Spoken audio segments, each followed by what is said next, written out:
My little world has broken. Once upon a time there was a spring who lived happily and safely inside a pen. Although he heard many noises coming from outside, he lived believing that outside his world, inside the pen, there was nothing good. Even just to think about leaving his pen made him so scared that he was quite content to spend his life compacting and stretching himself again and again inside that tiny space.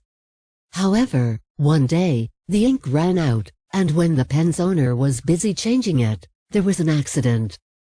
The spring was flung through the air and landed in the toilet drain, well out of sight. Terrified, and cursing his bad luck, the spring was flushed through pipe after pipe, each time thinking it might be his end. During the journey, he did not dare open his eyes out of pure fear. Nor did he ever stop crying. Swept away by the water, he traveled on and on and on, until he ended up in a river. When the river current lost its force, and the spring could see that things had calmed down a bit, he stopped crying and listened all around him. Hearing birdsong and wind in the trees, he felt encouraged to finally open his eyes.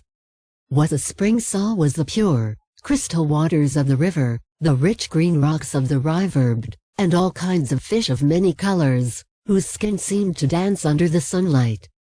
Now he understood that the world was much greater than the space inside the pen, and that there had always been many things outside, waiting to be enjoyed.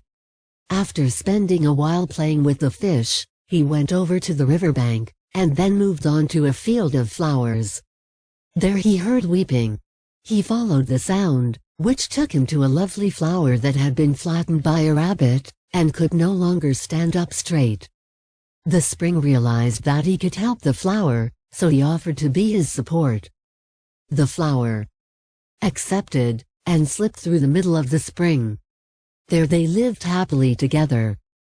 And they would always laugh when remembering how the spring used to think that all there was to life was being a sad and fearful spring.